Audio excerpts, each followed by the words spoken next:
कि आपके लिए कल का दिन बहुत ही बड़ा दिन है, लेकिन एक नागरिक के रूप में हम सबके लिए भी वह दिन बेहद महत्वपूर्ण है। आज हम सब पे खुली हवा में सर उठा के सांस इसलिए ले पा रहे हैं क्योंकि तब कारगिल में माइनस टेम्परेचर में भी हमारे सैनिकों ने ऑक्सीजन की कमी के बावजूद अपनी बंदूकें नीचे नहीं की थी। आज कश्मीर में भारत का ध्वज पूरे गौरव के साथ इसलिए लहरा रहा है क्योंकि 1999 में कारगिल के युद्ध में भारत के सैनिकों ने अपने शौर्य का परिचय देते हुए दुश्मनों की छाती पर अपना तिरंगा झंडा लहरा दिया था। और आज द्रास में कारगिल की उसी भूमि पर आप सभी सैनिकों के बीच उपस्थित होकर मैं जिस गौरव की अनुभूति कर रहा हूं उसे मैं शब्दों में बयां नहीं कर सकता हूं। कश्मीर की सुंदर घाटियों में आप लोगों के साथ कुछ समय व्यतीत करना यह हमारे लिए एक जीवन का सुखद क्षण है। साथियों, मैं जब भी आप सबके बीच आता हूं, आप सबसे मिलता हूं और आपके अंदर एक अलग प्रकार का जज्बा, एक अलग प्रकार का उत्साह यदि मैं देखता हूं, आप सब इतनी मुश्किलें सहते हैं, इसके बावजूद आपकी आंतरिक शक्ति इतनी मजबूत है कि वो मुश्किलें आपका कुछ बिगाड़ नहीं पाती।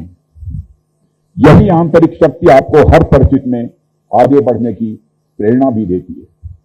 मुझे पूरा विश्वास है जब तक हमारे सैनिकों के भीतर यह अदृश्य शक्ति, यह आत्मबल और यह राष्ट्रभक्ति जीवित है, तब तक दुनिया की कोई भी ताकत भारत की ओर बुरी नजर उठाकर देखने की हिम्मत नहीं कर पाएगा। आपके इसी अदम्य साहस और अटूट संकल्प के कारण देश का प्रत्येक नागरिक निश्चिंत होकर अपने सपनों को साकार कर पा रहा है। साथियों, मैं भी लंबे समय से सार्वजनिक जीवन में कार्यरत हूं। कई पदों पर मैंने अलग अलग जिम्मेदारियां निभाई हैं।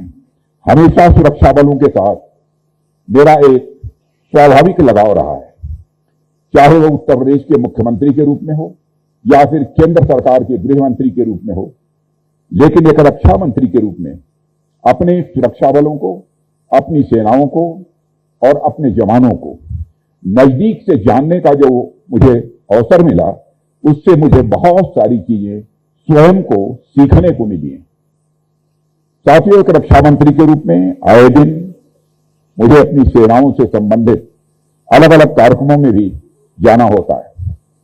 इस दौरान पिछले कुछ सालों में मुझे आपकी बहुत सी परंपराओं को नजदीक से देखने का मौका मिला है और उन सब में जो चीज मेरे दिल को सबसे ज्यादा छूती है वह है बड़ा खाना।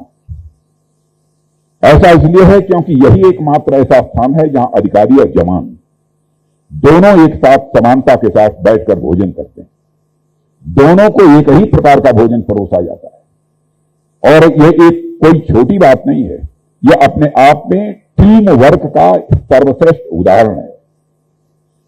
और यह इस बात का प्रमाण है कि तुम कठिन परिस्थितियों में भी एक दूसरे का सम्मान करते हुए किस प्रकार सभी की गरिमा को अक्षुण्ण रखा जा सकता है। आज दुनिया की बड़ी बड़ी कंपनी, बड़े बड़े इंस्टीट्यूशन इस बात पर लाखों रुपए खर्च करते हैं कि टीम बिल्डिंग कैसे हो। बड़े बड़े एक्सपर्ट्स बुलाते हैं, वहां पर वर्कशॉप चलाए जाते हैं, प्रेजेंटेशन दिखाते हैं और आप लोग यह काम हमेशा से इस बड़ा खाना की परंपरा के माध्यम से करते आ रहे हैं।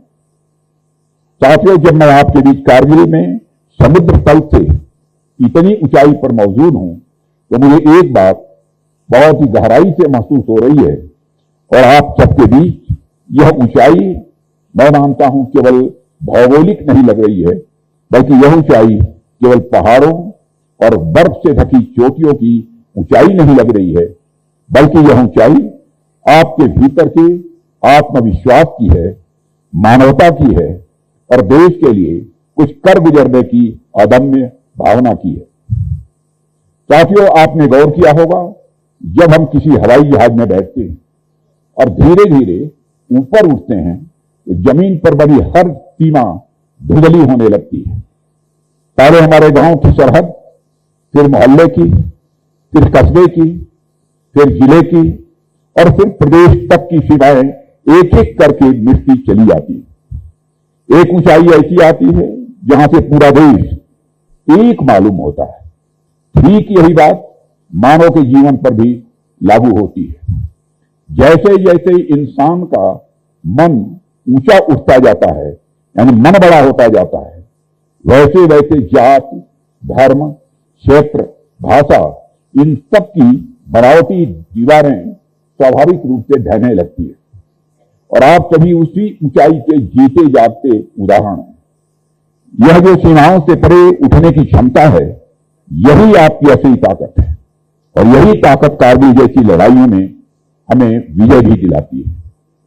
साथियों, जब मैं इस भावना की ऊंचाई की बात कर रहा हूं तो मेरे जहन में आप सबके परिवारजन भी स्वाभाविक रूप से आते हैं। जब मैं आप लोगों से मिलता हूं तो मैं प्रत्यक्ष रूप से आपके परिजनों से भी मिल ही रहा होता हूं। सीमा पर तैनात हर जवान के पीछे उसके परिवार का भी उतना ही बड़ा योगदान होता है जितना खुद उस जवान का। आप यहां दुश्मनों से हमारी रक्षा कर रहे होते हैं तो वहां घर में आपके परिजन एक अलग तरह की लड़ाई लड़ रहे होते हैं। आज आप सबके बीच भोजन पर बैठकर मैं आपके परिवारजनों को भी दिल से नमन करता हूं। साथियों, कल जब हमारे मन में कारगिल के विजय को लेकर गौरव का भाव होगा तो हमें यह याद रखना है कि आज भी हमारे सामने चुनौतियां कम नहीं हुई हैं। आज भी हमारे दुश्मन की नीयत बदली नहीं है। वो आज भी प्रॉक्सीवार और घुसपैठ जैसे गंदे हथकंडे अपनाता है।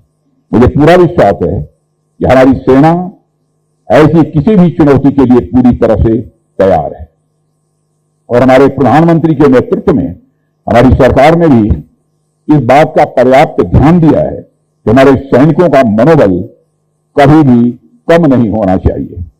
हमने आधुनिकीकरण पर विशेष बल दिया है।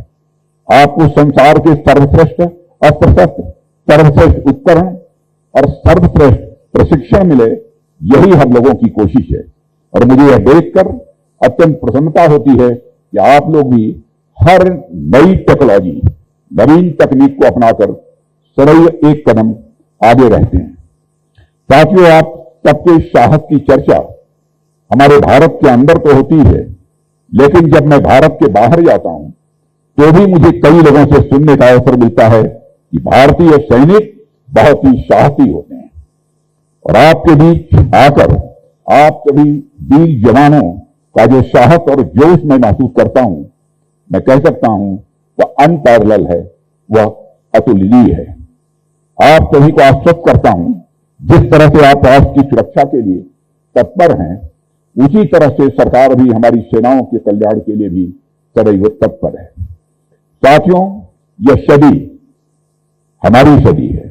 आने वाला वक्त यह हमारा है और हमारी सरकार ने जिस प्रकार से आत्मनिर्भरता की ओर कदम बढ़ाया है, मुझे पूरा विश्वास है कि हमारी सेना भी आने वाले समय में निश्चित रूप से दुनिया की सर्वश्रेष्ठ सेना होगी।